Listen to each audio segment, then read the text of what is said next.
ABP news में आपका स्वागत है। आपके साथ मैं हूं सुमेरा खान। वक्त है बड़ी बहस का। यूपी के बाहुबली निर्दलीय विधायक राजा भैया की अखिलेश सरकार में वापसी हो गई है। कुंडा के डीएसपी जियाउल हक की हत्या के बाद राजा भैया को इस्तीफा देना पड़ा था।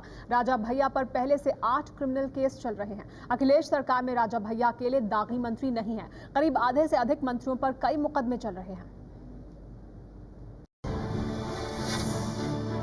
मैं भगवान प्रताप सिंह राजा भैया ईश्वर की शपथ लेता हूँ कि मैं विधि द्वारा स्थापित भारत के संविधान के प्रति सच्ची श्रद्धा और निष्ठा रखूंगा।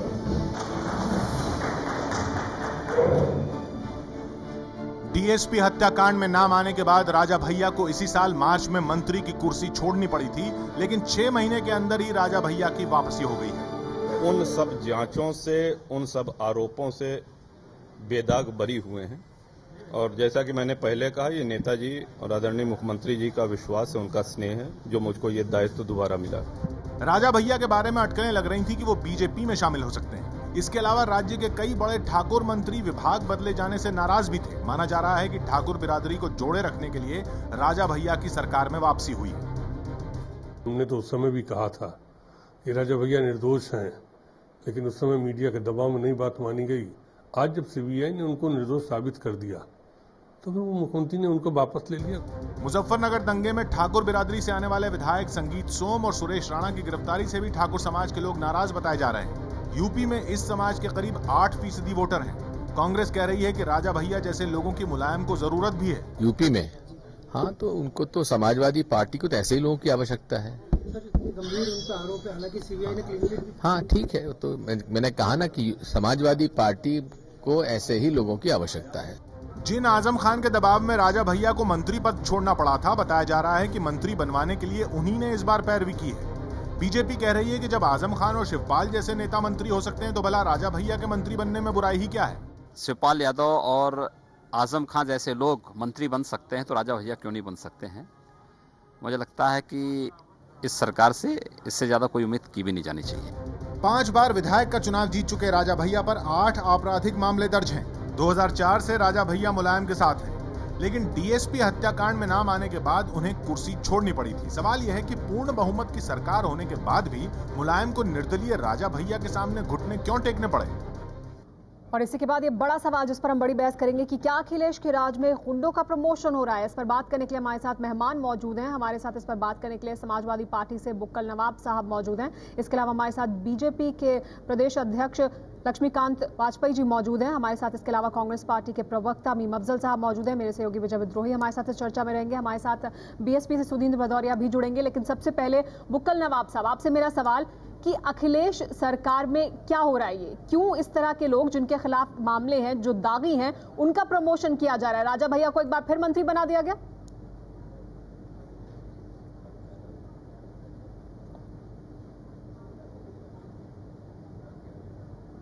ये वो ठीक है, वो उसको हम आपका जवाब देंगे। उसके पहले हम उनका राजा भैया का एक किस्सा आपको बताते हैं। राजा भैया के साथ जो है हम बैठे हुए थे, एक किस्सा सुनिए कि राजा भैया के साथ बैठे हुए थे। उसी में थर्ड पर्सन ने एक सवाल किया कि आप नवाब आदमी हैं और ये राजा आदमी हैं, अब आप ये बता दीजिए कि इन दोनों में, आप दोनों में ऊपर कौन है, राजा ऊपर है कि नवाब ऊपर है। तो हमने उसके ऊपर जवाब ये दिया कि देखिए, नवाब जो है, यहाँ आप लखनऊ के अंदर देखेंगे तो कोई भी लगा सकता है, अपने नाम के आगे नवाब लगा लेते हैं। साइकिल का पंचर जोड़ रहे हैं और उन्हीं ने अपना नाम जो है उसके आगे नवाब लगा दिया। नवाब लगाना बहुत आसान है जी, और लेकिन कि कोई आदमी, कोई शख्स जो है वो अपने आगे राजा लगा ले, ये बहुत मुश्किल है। बुक्कल नवाब साहब, आप कहना क्या चाहते हैं? बुक्कल नवाब साहब, देखिए, आप नवाब होंगे, वो राजा होंगे। कहाँ के राजा है, कौन राजा होंगे, आप नवाब होंगे, इससे मतलब नहीं है ना। हम लोकतंत्र में बैठे हैं यहाँ पर और बात ये हो रही है कि उनके खिलाफ ये चाहते हैं कि राजा भैया ने जिस तरीके पोलोग्राफी का एक राजा भैया के खिलाफ कितने मुकदमे हैं, आप उस बात पे जा रही हैं। इस वक्त सवाल ये है कि राजा भैया को क्यों लिया गया वापस क्यों लिया गया। सवाल ये है, यही सवाल है ना कि क्यों गुंडों का प्रमोशन हो रहा है। उनको लिया गया, इसलिए लिया गया कि उनके ऊपर जो है एक हत्या का केस लगाया गया और सीबीआई ने 6 महीने उसकी जांच की है जी। और पोलोग्राफी टेस्ट उनका उन्होंने सीबीआई ने नहीं कहा था, उन्होंने राजा भैया ने खुद कहा कि हमारा पोलोग्राफी टेस्ट कराओ। भाई 400 में से 224 से ज्यादा आपके पास विधायक है, फिर आपको एक निर्दलीय विधायक को जो दागी है, दागदार है, उसको लेने की आखिर क्या मजबूरी रहती है? ठाकुर समाज को बता दिया कि ठाकुर समाज जो कहता है वो करता है, इसमें ठाकुर समाज की छवि ऊंची की है। आप क्या ठाकुर जमींदार ब्राह्मण समाज दलित समाज ये देखकर मंत्रियों को नियुक्त करते हैं क्या? जिस तरीके से वो निर्दोष निकले। नहीं बुक्कल नवाब साहब, सिर्फ राजा भैया ही की बात नहीं है, हम उससे भी बड़ा सवाल उठा रहे हैं कि क्यों अखिलेश सरकार में गुंडों का प्रमोशन हो रहा है? तो उसका नाम है राजा भैया। लक्ष्मीकांत वाजपेयी जी, आपसे जानना चाहेंगे क्यों, क्या आपको लगता है ऐसा हो रहा है कि अखिलेश सरकार में गुंडों का प्रमोशन हो रहा है? अरे भाई आज आप बहस क्यों करेंगे? राजा भैया को क्यों दिया गया है वापस? तो ये सरकार कानून का शासन स्थापित कर लेती है। ऐसा थोड़ी कि हमने बाहर से लिया है, हमारे वो पहले से ही मंत्री थे, खाद्य रसद मंत्री थे, जेल मंत्री थे, तब भी सवाल उठाए गए थे बुक्कल नवाब साहब, तब भी सवाल उठाए गए थे। इल्जाम आता है, आप लक्ष्मीकांत जी की बात सुन लीजिए। जैसे इल्जाम आया उसी दिन उसे इस्तीफा दे दिया। जी जी, अरे अपने पद से इस्तीफा दे दिया भैया उसे। उसके पहले भी तमाम मामले थे उनके ऊपर और वो मामले अभी भी चल रहे हैं। ऐसा नहीं है कि वो बरी हो गए सब मामलों में, ऐसा नहीं है कि वो सब मामलों में बरी हो चुके हैं और वो क्लीन चिट उन्हें मिल चुकी है, ऐसा नहीं है। उनके पर तमाम मामले अभी भी चल रहे हैं। लक्ष्मीकांत वाजपेयी जी की प्रतिक्रिया सुन लीजिए। जी लक्ष्मीकांत जी, सब मामलों बरी है या नहीं है, बरी है या नहीं है, मुद्दा आज का यही है कि राजा भैया का मुद्दा है कि वो पहले मंत्री थे और मंत्री थे और उन्होंने पहले उन्होंने इस्तीफा दिया और ये बहुत बड़ा महान काम किया है। लोग तो कुर्सी से चिपक के बैठ जाया करते, मंत्री बना देना चाहिए, छोड़ते रहिए। जी राजा भर कर दिखाए। बुक्कल नवाब साहब, आपने अपनी बात रखी, दूसरों की बात भी सुन लीजिए। बड़े आभारी हैं, दूसरों की बात भी सुन लीजिए। ठाकुर समाज के का आभार व्यक्त करने के लिए ही क्या ये सब किया जा रहा है? लक्ष्मीकांत जी, आपकी प्रतिक्रिया इस पर। आप सुनाइए, आप बात सुनाइए। मेरा कुल मिलाकर इतना कहना है कि समाजवादी पार्टी के मंत्रिमंडल में अपराधियों की भरमार है और ये अपराधियों की भरमार ही सरकार को कानून का शासन स्थापित नहीं करने दे रही है। जब मनोज पारस जैसे लोग जो रेप के आरोपी हैं इस मंत्री परिषद के सदस्य हैं जी,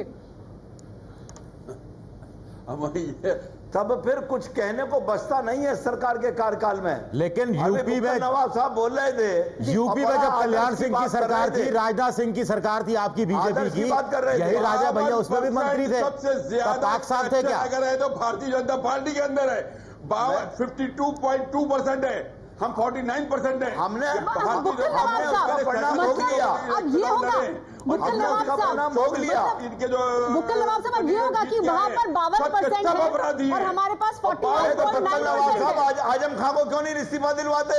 बुक्कल नवाब आजम खां को क्यों नहीं बढ़ाते? सुन रही होगी आपको, यूपी की जनता सुन रही होगी आपको। अखिलेश सरकार से ज्यादा उम्मीदें थी लोगों को। जब इनका खुद 52% इनके अपराधी जो है, अपराधी के मुकदमे इनके 52% है, तो क्यों ये इस तरह की बात करते हैं? लक्ष्मीकांत जी, मेरा ये कहना है, बुक्कल नवाब साहब बड़े आदर्श की बात कर रहे हैं। अभी आजम खां साहब मुजफ्फरनगर के दंगे में आरोपित, हाईकोर्ट ने ऑर्डर उनके खिलाफ नोटिस जारी कर रखा है।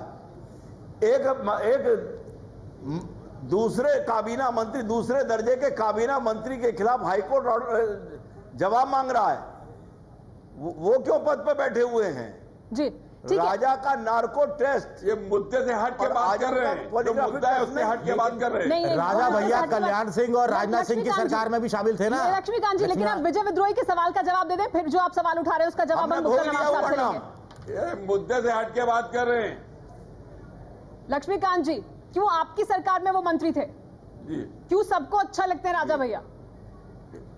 हमने बताया ना, जब सरकार में मंत्री थे और उसके बाद हमारा क्या हश्र हुआ वो आपके सामने है, मैं उसमें कुछ कहना नहीं है। चलिए मान लिया, चलिए ठीक है, आप मान रहे हैं मीम अफजल साहब, लेकिन क्या यही हो रहा है? अखिलेश सरकार में गुंडों का प्रमोशन किया जा रहा है और खराब होने वाला है। मंत्री हैं जो आधे दर्जन से ज्यादा मंत्री हैं जिनके खिलाफ आपराधिक मामले हैं। देखिए, ऐसा है कि आज जो हुआ है पूरा देश देख रहा है और मैं समझता हूं कि इसकी कोई ज़रूरत नहीं थी। और वो इंडिपेंडेंट एक विधायक हैं, इनकी पार्टी के भी नहीं हैं।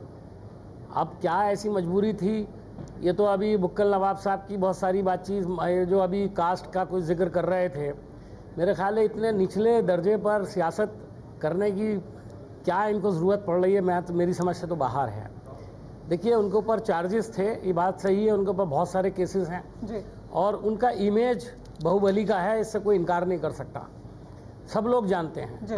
लेकिन कोई डर है, कोई मजबूरी है कि मुलायम सिंह जी और जो नौजवान अभी अखिलेश जी हैं, उनको अपनी इमेज सुधारने का काम करना चाहिए। और इस वक्त वैसे ही वो बड़ी परेशानी के अंदर हैं, लॉ एंड ऑर्डर की जो सिचुएशन है उत्तर प्रदेश में बहुत ख़राब है। लेकिन केंद्र में अपनी सरकार चलाने के लिए भी तो आप इसी समाजवादी पार्टी का सहारा लेते रहे हैं। अब ये तो देखिए, ऐसा है कि अगर वो हमें सपोर्ट करते हैं, बाहर से लाके मंत्री बना दिया, तो हमारे तो मंत्री पहले ही वो मंत्री थे। मतलब आपके पास साफ छवि के कोई लोग नहीं है, आपके पास लोग हैं नहीं है, आपके पास लोग हैं या नहीं है, अग्नि परीक्षा दी है उन्होंने। ठीक है, आज हमारे साथ बीएसपी से सुधींद्र भदौरिया जी भी जुड़ गए हैं। सुधींद्र भदौरिया जी, आपसे जानना चाहेंगे, क्या अखिलेश सरकार में गुंडों का प्रमोशन हो रहा है? आज एक बार फिर राजा भैया को मंत्री बना दिया गया। देखिए, शुरू से ही आपने देखा जब ये सरकार बनी थी किस तरह के मंत्री बनाए गए, और अब आपको ये स्पष्ट हो गया है, उत्तर प्रदेश के लोगों को खासकर और पूरे देश के लोगों को आम तौर पर, कि इनको जन भावनाओं का कोई भी कद्र नहीं है। इसलिए नहीं है ये क्योंकि आपको मालूम होगा कि प्रतापगढ़ वो जिला है जहां पर उत्तर प्रदेश में जब ये सरकार बनी थी अखिलेश यादव की, उसके कुछ ही समय बाद वहां पर दंगे हुए थे। वहां पर तमाम लोगों की दुकानें जलाई गई थी, 50 लोग बेघर हुए, और इसी तरह से ये सिलसिला मुजफ्फरनगर आकर पहुंचा। और इतना ही नहीं, इसीलिए हम लोग कहते हैं कि इन लोगों का ये फिक्स मैच चल रहा है। फिक्स मैच इसलिए है कि इन्हीं राजा भैया को जब हटाया गया तो उस समय महंत अवैधनाथ ने बहुत आलोचना की कि उनको क्यों हटाया जा रहा है। मुलायम सिंह जी मिलते हैं, वेदांती से मिलते हैं, सिंघल से मिलते हैं, तो गड़िया को तर्ज देते हैं। तो मैं कहना ये चाहता हूं कि समाजवादी पार्टी की सरकार एक फिक्स मैच के तहत, एक एजेंडा के तहत काम कर रही है, और इसीलिए उन्होंने फिर से राजा भैया को वहां पर मंत्री बनाया। जवाब देते हैं, बुक्कल नवाब साहब जवाब भी देना चाहते हैं। बुक्कल नवाब साहब, इस पर आप प्रतिक्रिया देना चाह रहे हैं, आपकी प्रतिक्रिया। साथ ही ये जो सवाल उठा रहे हैं सुधींद्र भदौरिया जी, कि आपको जन भावनाओं की कदर नहीं है क्या समाजवादी पार्टी सरकार को?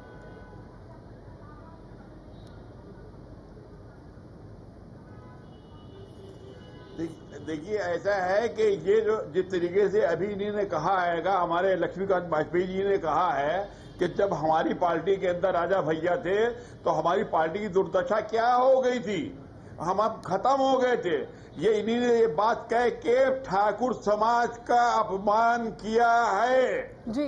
और उसके बाद में वही राजा भैया जब हमारे यहाँ रघुराज प्रताप सिंह नाम का जो शख्स है वो ठाकुर समाज का प्रतिनिधि कैसे हो गया? बुक्कल नवाब साहब संगीत लोकतंत्र में किस तरह की बात कर रहे हैं? हमारी पार्टी के माननीय विधायक है, आपके साथ जेल जाना है, हमारे साथ खबरों को आपकी पीटा है।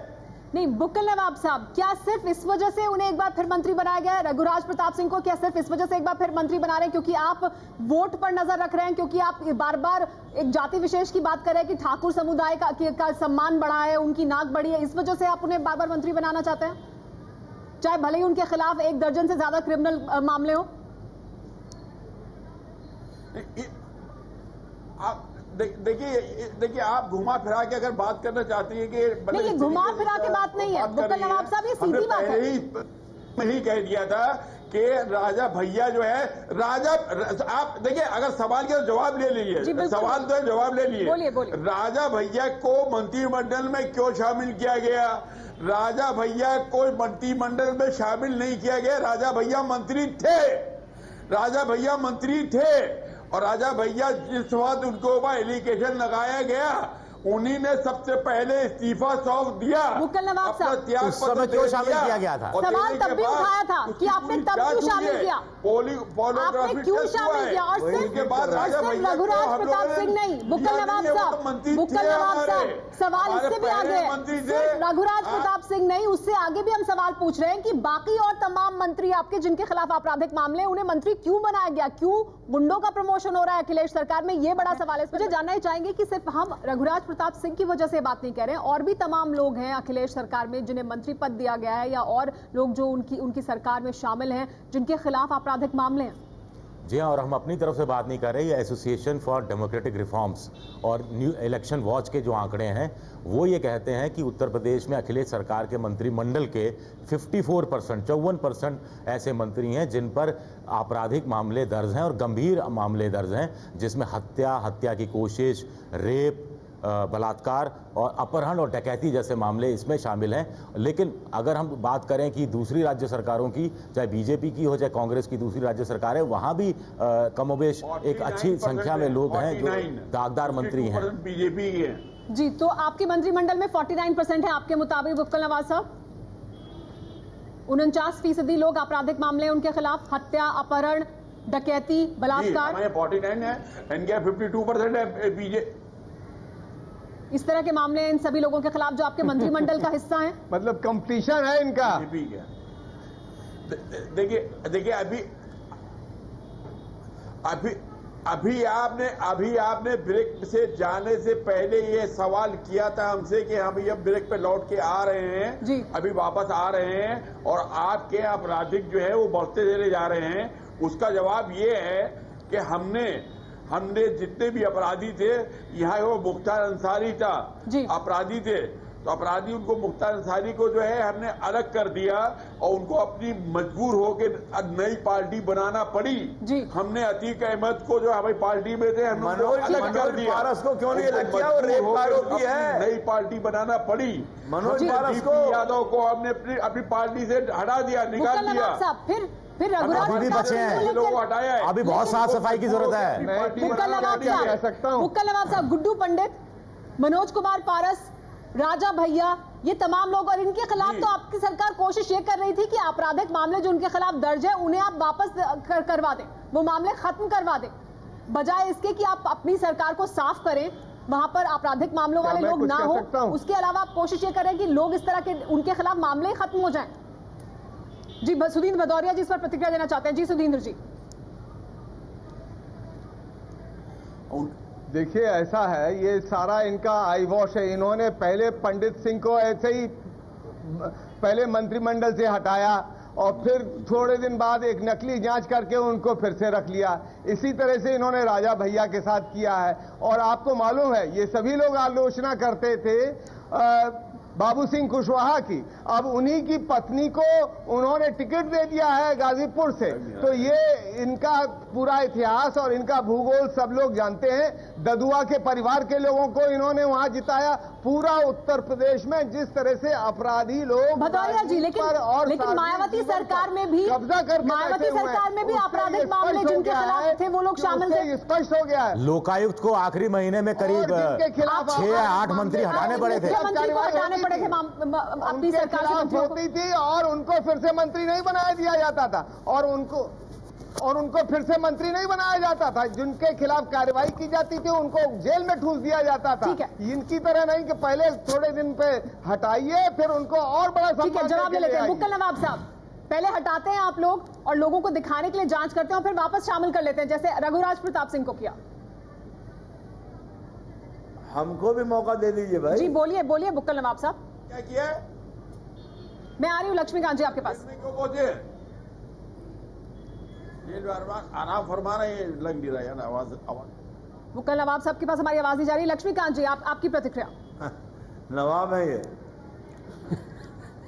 मैं बुक्कल नवाब साहब के कथन को ये कहना चाहूंगा कि 100 चूहे खाकर बिल्ली हज करने चली है।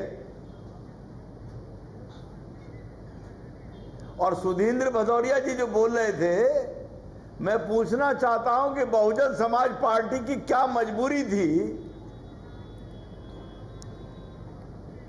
मुजफ्फरनगर दंगे के स्टिंग ऑपरेशन की जांच के लिए, जिसमें वरिष्ठ मंत्री का नाम आ रहा था जी, उसकी जांच का प्रस्ताव स्वामी प्रसाद मौर्य नेता बहुजन समाज पार्टी ने विधानसभा में क्यों रखा? अरे जांच तो प्रेस काउंसिल में होनी चाहिए थी कि स्टिंग ऑपरेशन की। लक्ष्मीकांत जी, नहीं लक्ष्मीकांत जी, अभी हम बहुजन समाज पार्टी समाजवादी पार्टी के अपराधी नहीं, लेकिन जो बुक्कल नवाब साहब कह रहे हैं वो कह रहे हैं आपकी पार्टी में बहुत अपराधी हैं, 52% हैं। अब तो वो भी अपराधी हैं। उसका क्या जवाब है? नहीं, 52% नहीं है। तो कितने? ये बुक्कल नवाब साहब आंकड़े गलत बोल रहे हैं। आपकी पार्टी में कितने चले? मेरा ये कहना है 24%। अच्छा, चलिए 24% आपके मुताबिक 24%। ठीक। और जिसमें से मतलब ये आपका हर चौथा है, उनका हर दूसरा है। जो अरे सुन लीजिए, जिसमें से 14% वो हैं जो जन समस्याओं के संघर्ष के कारण कायम मुकदमे हैं। अगर वह भी अपराधी मानेंगे तो जनता की लड़ाई कौन लड़ेगा? और बाकियों के खिलाफ क्या है? और बाकियों के खिलाफ क्या मामले हैं? इसीलिए नहीं, वाजपेयी जी से पूछिए, नहीं आपकी बात वाजपेयी जी से पूछिए कि क्या इसीलिए उन्होंने बाबू सिंह कुशवाहा को नितिन गडकरी ने शामिल करवाया था कि पार्टी में? जी, मीम अफजल साहब इस पर प्रतिक्रिया देना चाहते हैं। लक्ष्मीकांत जी, बाबू सिंह कुशवाहा को नितिन गडकरी ने क्या इसीलिए शामिल करवाया था आपने? और हमने तो कह चुके जो हमने किया आपने शामिल करवाया, फिर आपने भी। लक्ष्मीकांत जी, लेकिन समाजवादी पार्टी सुकन्या को प्रत्याशी बना रही है। लक्ष्मीकांत जी, लेकिन हर सवाल का जवाब ये नहीं सकता ना कि हमने तो भुगत लिया, लेकिन अभी भी आप कह रहे हैं आपकी पार्टी में तमाम आपराधिक मामलों वाले लोग शामिल हैं। जी, मीम अफजल साहब, ठीक है, चलिए वो भी जवाब लेते हैं। मीम अफजल साहब जवाब दें भदौरिया जी। बुक्कल नवाब साहब भी काफी सीनियर आदमी हैं, लक्ष्मीकांत वाजपेयी जी भी बहुत सीनियर आदमी हैं, और भदौरिया जी भी बहुत सीनियर आदमी हैं। ये जो हम बहस कर रहे हैं और एक दूसरे पर चार्ज लगा रहे हैं, मेरे ख्याल है कोई दूध का धुला हुआ नहीं है। सब पार्टियों में खराब लोग हैं। देखिए, दो तरह के केसेस होते हैं।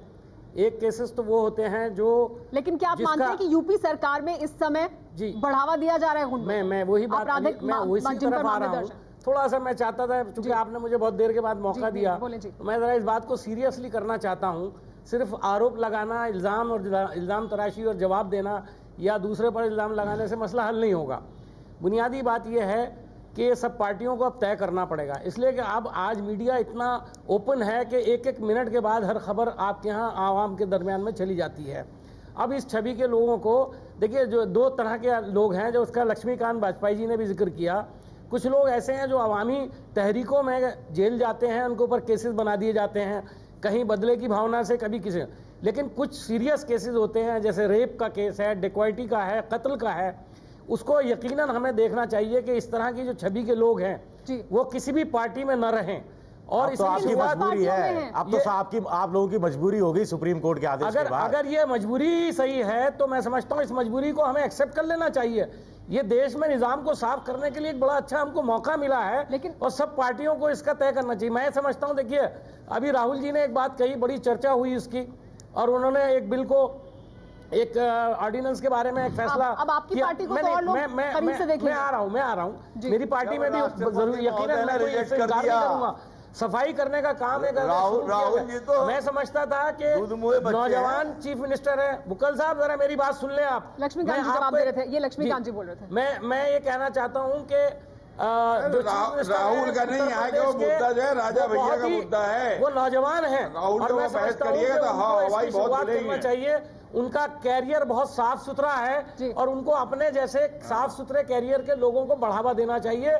जो उन्होंने आज किया है, मैं समझता हूँ उससे उत्तर प्रदेश में जो सरकार है उसका इमेज अच्छा नहीं हुआ है। बुक्कल नवाब साहब, आपने सुना परवीन आजाद को, एसपी जियाउल हक की पत्नी, और उनका ये कहना है कि सिर्फ एक मंत्री के लिए एक व्यक्ति के लिए मुख्यमंत्री नहीं अखिलेश, जो तमाम लोग हैं यूपी के वो उनकी तरफ देख रहे हैं, किसे वो मंत्री बना रहे हैं। अब आइए बुक्कल नवाब साहब, देखिए जो वो कह रही हैं वो उनकी देखिए जो वो कह रही हैं और वो स्वाभाविक है, वो उनकी भावनाएं हैं, वो अपनी भावनाओं को उत्पन्न कर रही हैं और बता रही हैं। लेकिन हम वो गंभीर आरोप लगा रही हैं, पालिका से बंधे हुए, वो गंभीर आरोप लगा रही हैं। जांच को शुरू से प्रभावित करने की कोशिश की गई, वो ये कह रही हैं। उनके आरोप उनके आरोप जो हैं वही तो नहीं, सीबीआई ने और जो पोलियोग्राफी टेस्ट हुआ है वो उसको ही तो साबित किया है कि ये निर्दोष है। आप न्यायपालिका में भाई आप जो है उसके अंदर आपको विश्वास नहीं है तो अब इसका तो कोई इलाज ही नहीं है। आपको न्यायपालिका से कुछ लेना देना नहीं है और खाली आप कहना चाहते हैं कि ऐसा नहीं ऐसा हो जाए, ये कैसे हो सकता है भाई? लेकिन बुक्कल नवाब साहब ये सवाल तो सब जानना चाहते हैं ना, ये सवाल तो सब भैया ने अग्नि परीक्षा दी है। यूपी की तमाम जनता जाननी चाहती होगी अखिलेश सरकार से कि साफ छवि के लोग नहीं है अखिलेश के पास, मुख्यमंत्री के पास मंत्री बनाने के लिए।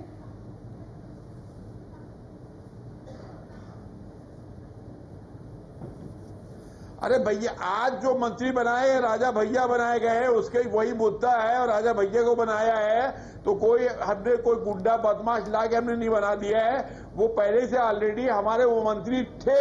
1 दर्जन से मामले, ज्यादा मामले दर्ज हैं उनके खिलाफ। उन्होंने इस्तीफा दे के बहुत बड़ा कार्य किया, ऐसा कार्य किया कि भारतवर्ष के अंदर किसी ने कितने जल्दी इस्तीफा दिया, किसी ने इस्तीफा नहीं दिया आज तक। इस तरीके से राजा भैया ने इस्तीफा दिया है। लक्ष्मीकांत जी, बुक्कल नवाब साहब का लगातार ये कहना, लक्ष्मीकांत जी बुक्कल नवाब साहब का कहना कि ये कोई आज मुद्दा सिर्फ इतना है कि क्यों रघुराज प्रताप सिंह को वापस मंत्री बनाया गया है। वो पहले से मंत्री थे लेकिन पहले भी तो उनके खिलाफ मामले दर्ज थे। मैं बड़ी विनम्रतापूर्वक कहना चाहता हूं कि बुक्कल नवाब साहब केवल आउटगोइंग है, इनकमिंग नहीं है उनके पास। अरे भाई अगर पहले बनाया था फिर बना रहे हैं, यही तो विषय है कि क्यों बना रहे हैं और क्यों बनाया था, उस पर कोई तर्कसंगत जवाब दें तो समझ में आती है बात। जी आप बनाएंगे मंत्री, अब तो आप मंत्री हटाएंगे, अब जो बुक्कल नवाब साहब सर्वोच्च न्यायालय और आप किसी को भी मंत्री बनाएंगे, सर्वोच्च न्यायालय ने जो आदेश दिया, आपकी पार्टी की तरफ तो पैर करके नहीं सोऊंगा बुक्कल नवाब जी। आप कह रहे हो मंत्री बन जाए, पैर करके नहीं सोने का समाजवादी पार्टी की तरफ। हमारे पास चर्चा का भी इतना ही समय है। साफ जवाब समाजवादी पार्टी की तरफ से नहीं आया इस बात को लेकर कि आखिर क्यों रघुराज प्रताप सिंह को एक बार फिर मंत्री बनाया गया है, क्यों साफ छवि के लोग मंत्रिमंडल में नहीं है अखिलेश सरकार की। ये बड़े सवाल हैं जिनके जवाब तमाम लोग जानना चाहते हैं। एबीपी न्यूज पर इस चर्चा में फिलहाल इतना ही। आप सभी मेहमानों को बहुत बहुत शुक्रिया।